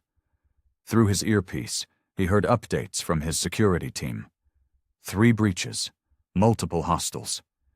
Eva pressed against the wall beside him, Sophia trembling in her arms. The little girl's face was buried in Eva's neck, trying to block out the sounds of violence. They needed to reach the panic room, but the path wasn't clear. "Stay close," Luca ordered, his free hand reaching back to guide Eva forward. The gesture was protective, possessive. His other hand gripped his weapon, ready to defend what was his. They moved through the darkness like shadows, Luca's men creating a protective formation around them. The sound of breaking glass echoed from somewhere above, followed by heavy footsteps. Luca's jaw clenched. They were being surrounded. "Boss!" A guard's warning came too late. A flash of movement. Gunfire erupted from both sides. Luca pushed Eva and Sophia behind a marble column, shielding them with his body, as bullets chipped away at their cover. His men returned fire, their shots precise and deadly. "We need to move." Eva's voice was tight with fear, but her eyes were clear, focused. She understood the danger they were in. Luca nodded, checking his magazine. "When I give the signal, run for that door." He pointed to an ornate wooden entrance 20 feet away. "Don't stop. Don't look back." The firefight intensified. Through the chaos, Luca caught glimpses of familiar faces, men who had worked for him, eaten at his table, now trying to kill him. Marco's betrayal ran deep. "Now!" Luca burst from cover, his gun blazing. His men provided covering fire as Eva ran, Sophia clutched tightly in her arms. They were halfway to the door when it happened. A shot rang out, different from the others. Eva stumbled, a cry of pain escaping her lips. She managed to keep Sophia from falling, but her leg gave out. "Eva!" Sophia's scream pierced, through the gunfire. Luca's world narrowed to a single point. He moved without thinking, cutting down 2 attackers as he reached Eva's side. Blood stained her jeans, a through and through to her thigh. "I've got you," he growled, scooping her up while his men closed ranks around them. Sophia clung to Eva, tears streaming down her face. They made it through the door, into a narrower corridor. Luca's fury was barely contained as he set Eva down, examining her wound. "You're going to be fine," he said, his voice rough with emotion. His hands, usually so steady, trembled slightly as he tied a makeshift tourniquet. "Luca." Eva's face was pale, her breath coming in short gasps. "Sophia! She's safe." He cupped Eva's face, forcing her to look at him. "You're both safe. I won't let anything happen to you." The sounds of battle continued around them. But in that moment, Luca felt something inside him break. This woman, this fierce, beautiful woman who had crashed into his life unwanted, now lay bleeding because of his world. "I never wanted this," he whispered, his forehead pressing against hers. "Never wanted you caught in this life, in my darkness." His voice was raw, stripped of its usual control. Eva's hand found his, squeezing weakly. "I know," she breathed, her eyes meeting his with understanding that cut him deeper than any bullet could. Sophia whimpered, pressing close to both of them. The little family they'd become, forged in violence and fear, yet bound by something stronger. Luca lifted Eva again, more gently this time. "We need to keep moving." His men secured their position, ready to push forward. But the weight in his arms reminded him of everything he stood to lose, everything he never knew he wanted until it was threatened. The battle raged on, but Luca's priorities had shifted. His empire could burn. He would protect what truly mattered. Luca moved like a shadow through his own mansion, following the trail of blood that led to Marco's hiding place. His footsteps were silent on the marble floors, weapon ready. The betrayal burned in his chest, fueling every step. Behind him, 2 of his most trusted men secured the perimeter. They'd already cleared 3 floors, leaving bodies in their wake. But Marco was the last piece, the architect of this betrayal, the one who had brought danger to Eva and Sophia's doorstep. A creak echoed from the library. Luca's grip tightened on his gun as he approached. Through the gap in the door, he caught movement, Marco pressing a cloth to his bleeding shoulder, trying to reach the hidden passage behind the bookshelf. "You always were predictable, Marco." Luca's voice cut through the silence as he pushed the door open. Marco froze, his face twisting with hatred and fear. "Luca." Blood dripped between his fingers. "You don't understand. They gave me no choice." "There's always a choice." Luca stepped forward, his presence filling the room. "You chose to betray me. You chose to put a child in danger." His voice dropped lower, deadly quiet. "You chose to hurt Eva. The girl, Sophia, she's the key to everything." Marco's words tumbled out desperately. "Her father, he left evidence. Documents that could destroy everything you've built. They promised me." "Enough." Luca's interruption was sharp as a blade. "You were like a brother to me." "Brother?" Marco laughed, the sound bitter and broken. "You've always seen us as nothing but pawns, disposable pieces in your game." Luca's expression didn't change, but something flickered in his eyes. "You're wrong. Loyalty meant everything to me. Family meant everything." "Family?" Marco spat. "Is that what you call it? Taking in that girl playing house with her aunt? You're not capable of love, Luca. You're—" The gunshot echoed through the library. Marco's eyes widened in surprise as he looked down at his chest. A perfect shot through the heart. He stumbled backward, knocking books from the shelves as he fell. Luca watched him collapse, his face a mask of cold fury. He stepped closer, looking down at the man who had once been his most trusted advisor. "You're wrong about one thing, Marco." Luca's voice was quiet. "I am capable of love. That's why you had to die." He holstered his weapon and turned away from Marco's body. His men would clean up, erase all traces of the night's violence. But Luca's thoughts were already elsewhere, with Ava lying wounded but alive, waiting for his return.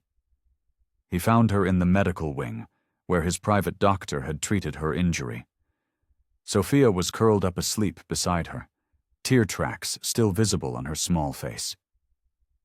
Ava's eyes opened as he approached, alert despite the pain medication. "It's done?" she asked, her voice soft but steady.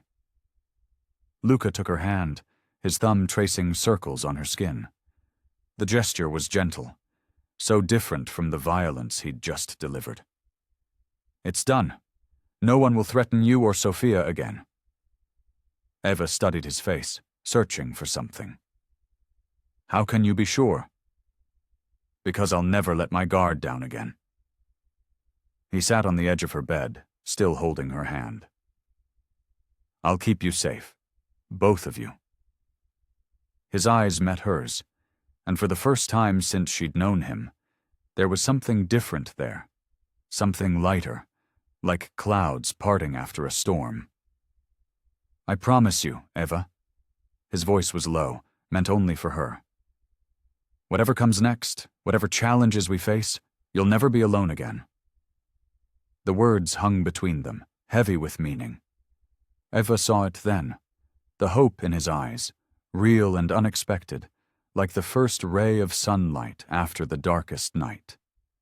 The dawn light crept through broken windows, casting long shadows across the blood-stained marble floors of Luca's mansion. His men moved methodically through each room, removing bodies and evidence of the night's violence. The air still held the acrid smell of gunpowder and smoke. Luca stood in his study, surveying the damage. Bullet holes riddled the walls, and his collection of rare books lay scattered across the floor. A crystal decanter, a gift from his father, lay shattered near his desk. But none of that mattered now. They had survived. Antonio, his most trusted lieutenant, appeared in the doorway. "Boss, cleanup is almost complete. The bodies have been disposed of, and we've got crews coming to repair the damage." Luca nodded, his fingers trailing over a bullet hole in his mahogany desk. "Any word from our contacts in the police?" "They'll keep things quiet.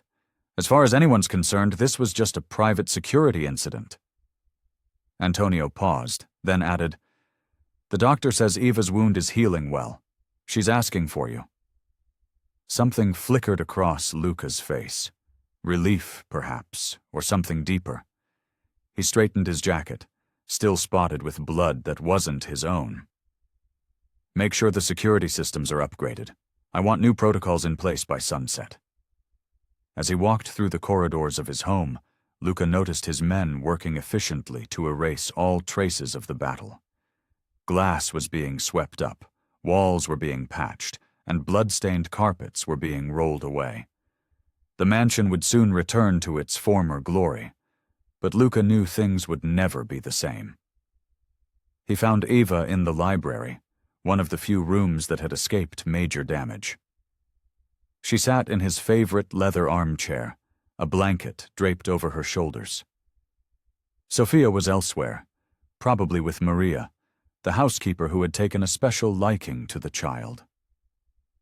Eva looked up as he entered, her eyes taking in his disheveled appearance. The bandage on her arm was fresh, a stark reminder of how close he'd come to losing her. "Your men work fast," she said, her voice still rough from sleep and pain medication. "Soon it'll be like nothing ever happened." Luca moved closer, his steps measured. "Some things can't be erased."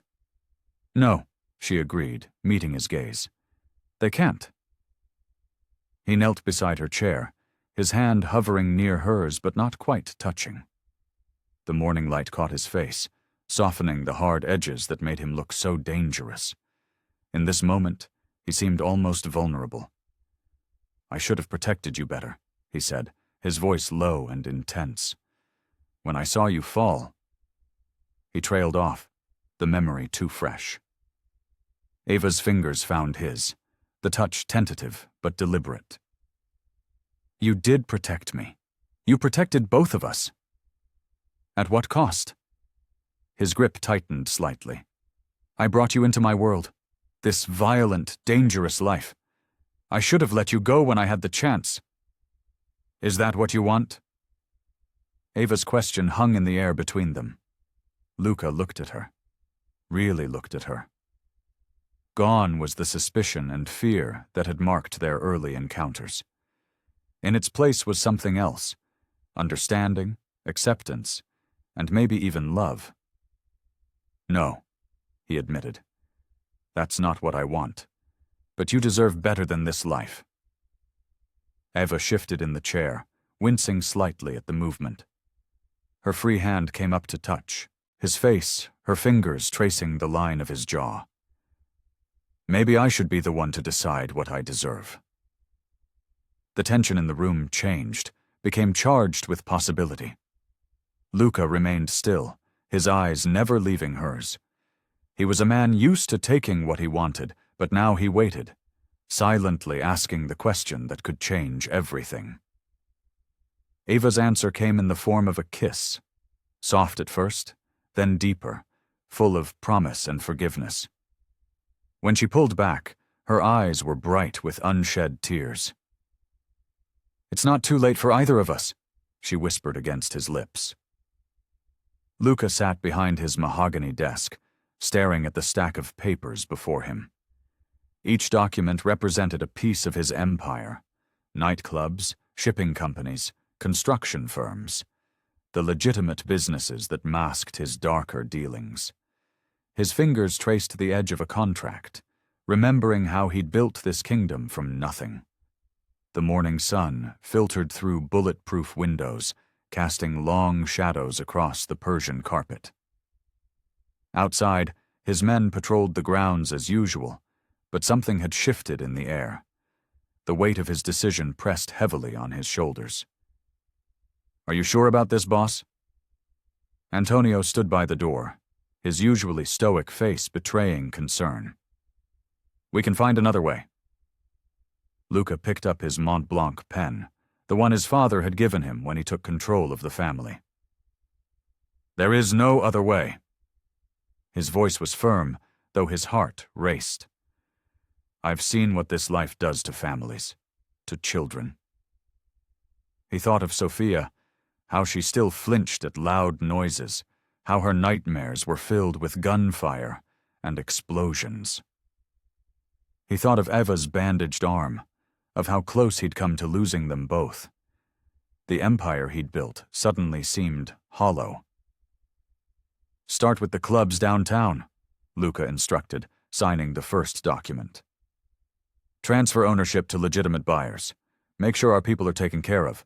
Severance packages, job placements. He wouldn't abandon those who'd been loyal. Antonio nodded, collecting the signed papers.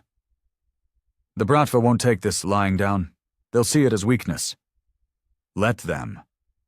Luca's jaw tightened. I'm not disappearing completely. Just restructuring. He stood, walking to the window. Below, he could see Ava in the garden, helping Sophia plant flowers in a small patch they'd cleared. The sight made his chest tighten. The protection rackets in the harbor? Antonio asked. Shut them down, quietly. Luca turned back to his desk, pulling out more files. But keep our contacts in the police force, and the judges. Some connections were too valuable to sever completely. For hours, they worked through the empire piece by piece. Each signature felt like cutting away a part of himself. But with every document, Luca felt lighter. The burden of violence and constant vigilance began to lift. Eva found him there as the sun was setting, his desk now cleared except for a single photograph, him and his father, taken decades ago. She placed a gentle hand on his shoulder. Sophia's been asking for you, she said softly. She wants to show you something. Luca covered her hand with his own, drawing strength from her touch. How much did you hear?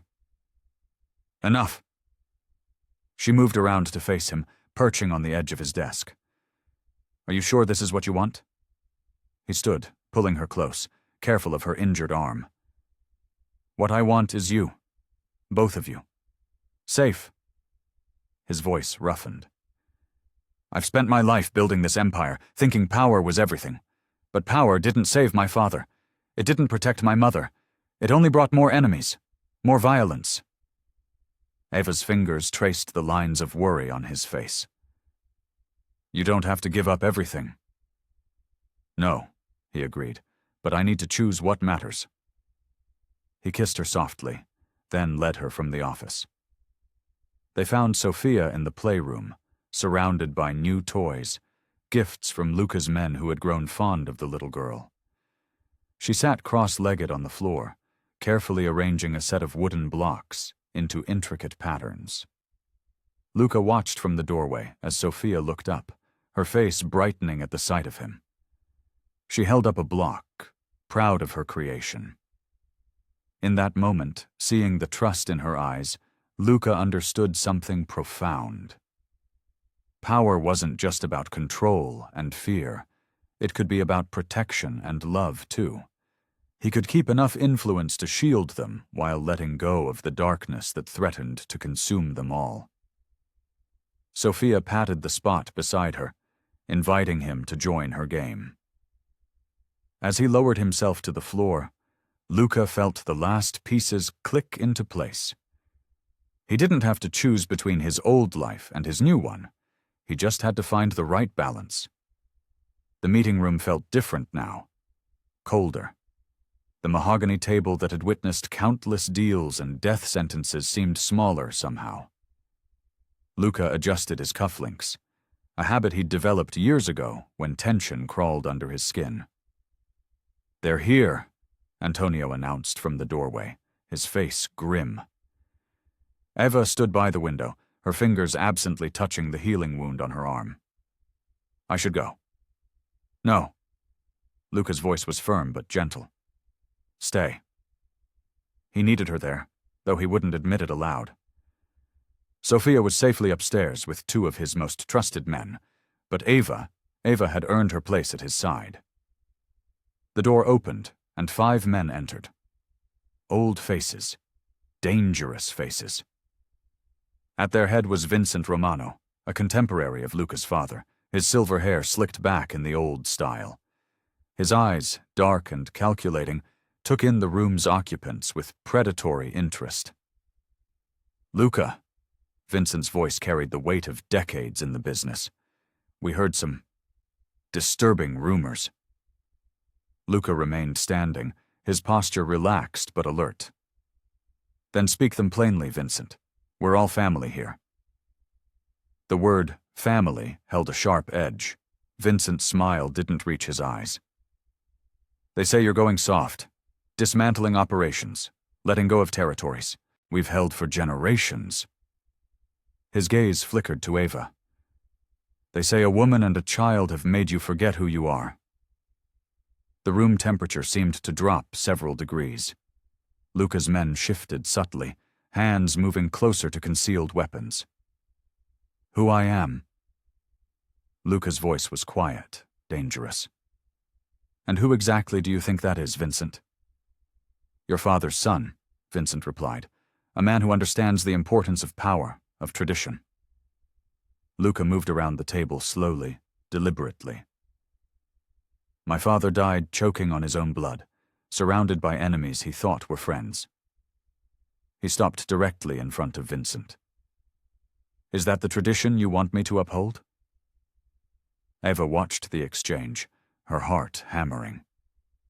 She knew this Luca, the predator beneath the suit, the killer beneath the businessman. But there was something different now, a controlled purpose to his danger. Vincent's facade cracked slightly. The other families won't accept this change. They'll see it as weakness. The other families, Luca cut in, will accept what I decide, or they'll learn why I've held this position for so long. His voice dropped lower. Did you think I was dismantling everything, Vincent? That I was simply walking away?" He turned to Antonio, who produced a leather folder. "I'm evolving.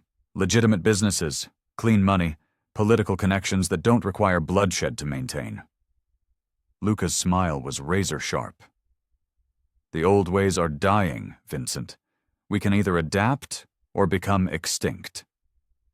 "You're talking about throwing away decades of... I'm talking about survival."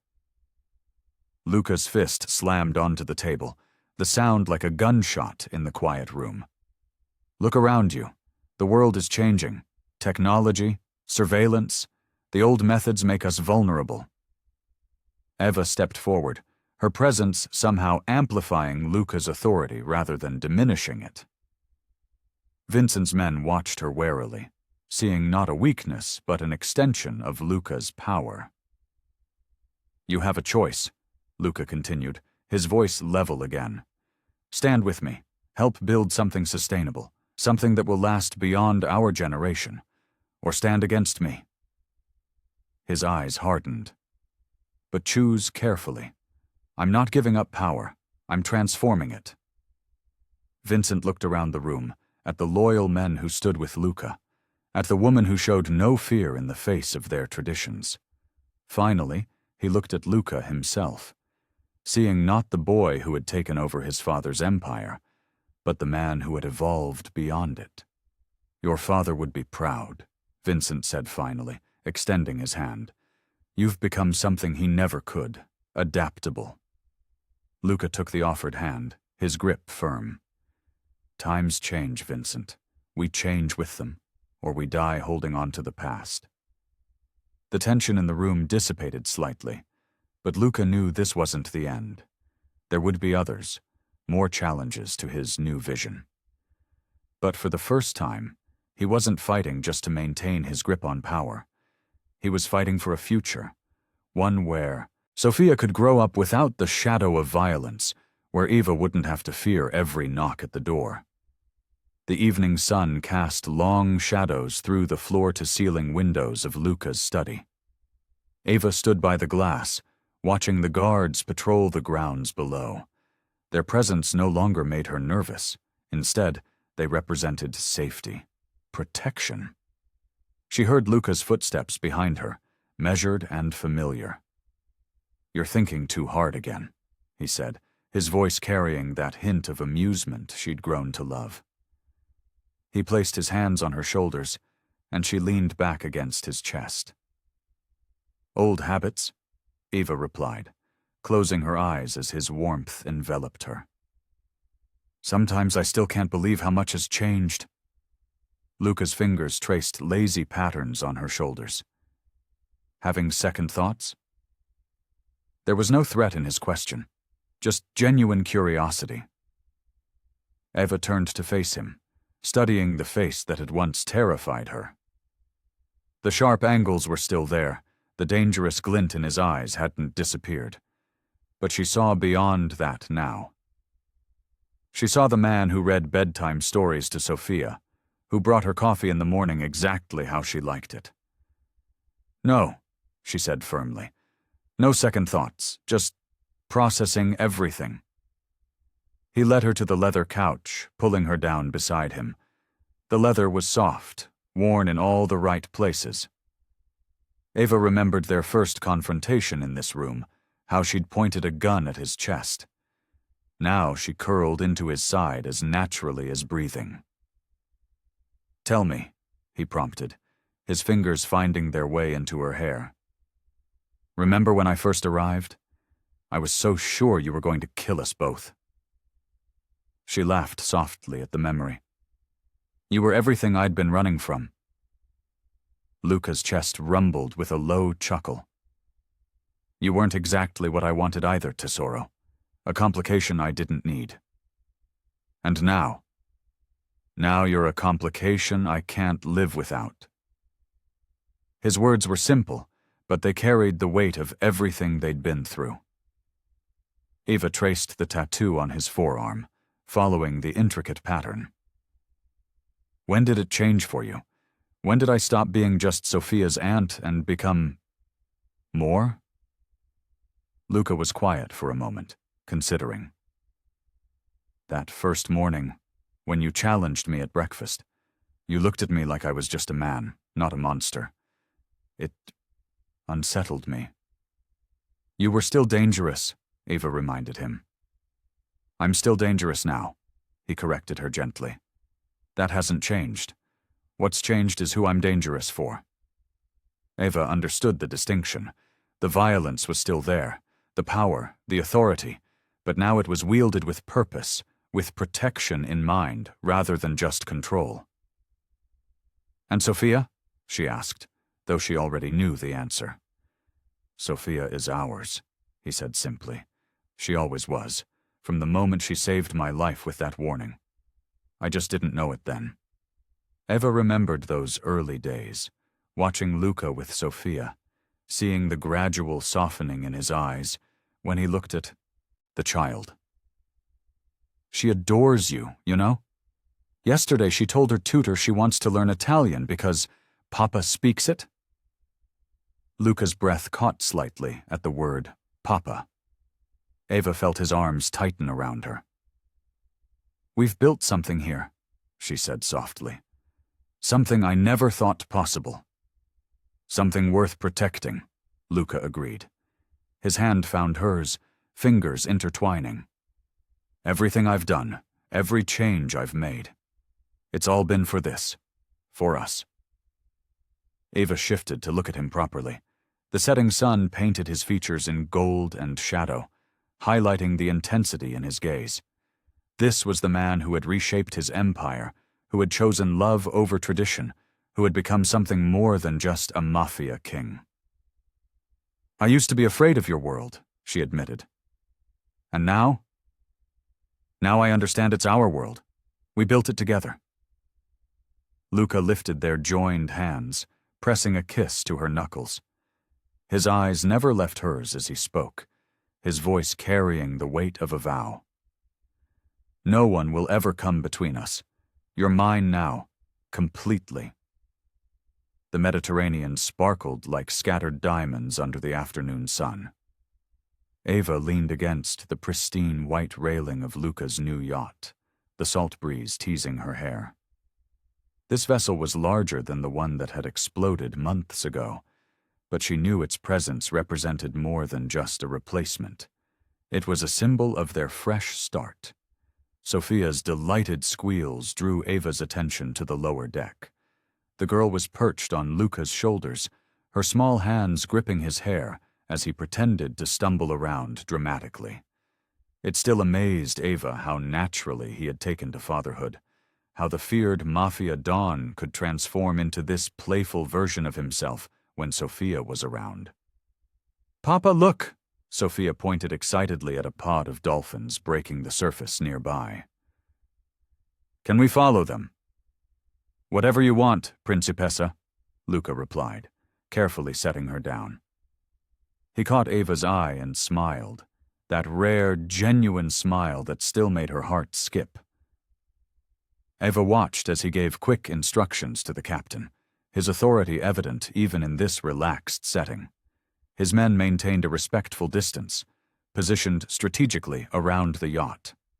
Some things hadn't changed, security was still paramount, but now it felt like protection rather than imprisonment. Come here, Luca called to her, extending his hand. Ava joined them on the lower deck, where Sophia was already hanging over the railing, counting dolphins. 7! No, 8! Sophia exclaimed, her dark curls whipping in the wind. Luca wrapped an arm around Ava's waist, pulling her close. Happy? He murmured against her ear. Ava leaned into him, remembering how far they'd come. The fear and distrust that had marked their early days seemed like another lifetime. Very, she replied honestly. They watched as Sophia continued her excited commentary about the marine life, her innocence a stark contrast to the darkness they'd overcome. Eva felt Luca's grip tighten slightly when Sophia leaned a bit too far over the railing. Careful, tesoro, he called out, his voice carrying that blend of authority and affection that was uniquely his. Sophia obediently stepped back, turning to them with bright eyes. "Can we have gelato?" "After dinner," Eva answered automatically, earning an amused look from Luca. "Such a strict mama," he teased, but his eyes were soft with approval. The word mama still gave Eva a warm flutter. It had started naturally, with Sophia switching between aunt and mama until the latter stuck. Just as Luca had become papa without any formal discussion. As the afternoon wore on, they settled into the comfortable routine they'd developed. Sophia worked on her homework. Luca had insisted on the best tutors, while Eva and Luca discussed business. He still ran his empire, but with different rules now, legitimate ventures taking precedence over the darker aspects of his world. The sun began its descent, painting the sky in brilliant oranges and pinks. Sophia had dozed off on one of the plush deck chairs, a book about marine biology open on her chest. Eva tucked a blanket around her, brushing a kiss against her forehead. "She's exhausted," Eva said softly as Luca approached. He nodded, gazing at Sophia with that protective tenderness that still caught Eva off guard sometimes. "She's safe now. We all are." Eva knew he meant more than just physical safety. They'd built something precious here, a family forged in fire, stronger for all they'd overcome. Luca led her to the bow of the yacht, where they could watch the sun sink into the horizon. The dying light caught the gold of his signet ring as he pulled her close. "I never thought I'd have this," he admitted, his voice low and intimate. "Never thought I deserved it." Eva turned in his arms, reaching up to trace the line of his jaw. "You fought for it, for us." His eyes darkened with intensity as he cupped her face in his hands. The dangerous edge that had first drawn her to him was still there, but now it was tempered with love. "You're mine," he whispered against her lips as the last rays of sunlight painted them in gold. "Forever." And for the first time, Eva saw complete certainty in his eyes. No shadows of doubt, no lingering fears. He believed it, wholly and completely. They belonged to each other, their past wounds healed by the love they'd found in the most unexpected place. I hope you like this story. Please share what's your favorite part of the story and where in the world you are watching from. Have a wonderful day.